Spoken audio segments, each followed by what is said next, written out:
I'd like to welcome now Kathleen Buse, and she is with Case Western Reserve University. And thank you for joining me.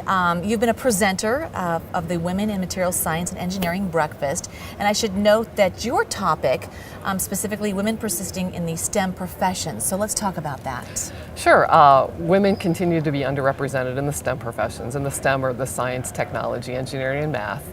Women comprise about 45% of women in science, about 22% of women in technology, and only 10% of women in engineering. And as a women engineer, I worked a long time in industry, and I decided to go back to school later in life and get my PhD. And my research was all in understanding women who persisted in these professions and what separated those from the women who left. 1 out of 3 women will leave a STEM profession before she reaches 35 years of age. And many of the research studies that have been done on women in STEM are why they leave. And what I found in my career was that the women who stayed didn't necessarily have the opposite characteristics of women who left. So I wanted to understand why women would stay and what characteristics enabled them to persist. So what I talked about today was a lot of that research, and one of the most interesting things to me that I found was that women who stayed had higher levels of something called self-efficacy. Have you ever heard that word? Yes. Have you? Oh, good. And that's what keeps them in the long haul. Is that what you're saying, rather than leaving at that age? Yes. Okay. So they believe they can succeed. And there's a lot of factors that go into them believing that they can succeed, but it's something that we can learn at any time in our lives.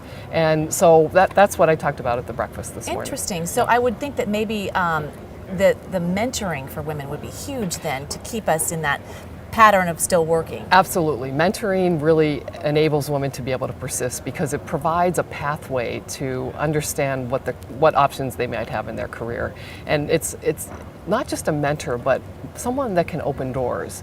So some call it a sponsor, someone that understands the inner workings of the organization, that can really open doors so that women can be more successful. So talk about the obstacles that women face forging a path in STEM careers.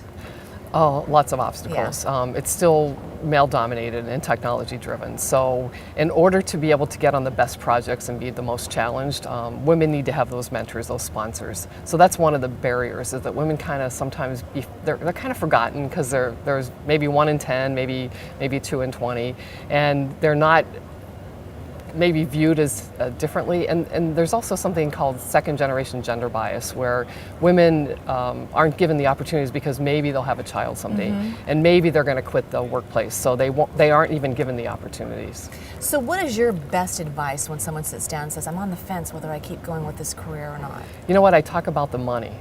Oh, okay. And I talk about the financial independence, because STEM is a career that is it takes a lot to get a STEM degree. It takes a lot to be confident and capable in it, but it pays well. And so a lot of women will think that leaving the profession will be easier for them, but they're going to be paid less and they're going to be less challenged. So those are the things that I talk about. So the ones that left the profession, what were their reasons?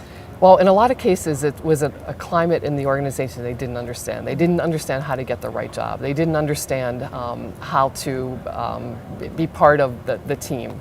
They weren't listened to. They were sitting, as Sheryl Sandberg says, they weren't leaning in. Right. They didn't know how to negotiate. So those are the reasons women leave. Okay. How important is mentoring, again, as we talked about? Huge, correct? It's huge. It's huge. Anything else? I think that's it for today. Yeah. Pretty exciting this week, though. Oh, it's been a fun time. Everybody at the MRS organization has been fabulous and wonderful. A lot of feedback from the talk this morning about how to change the organizations that the women work in, and how to stand up for themselves, how to express what they want, and also how to negotiate for what they need. Well, you're a great role model. I'm glad you're speaking on behalf of women and also STEM professions as well. So, Kathleen Buse, thank you. Thank you. Appreciate it.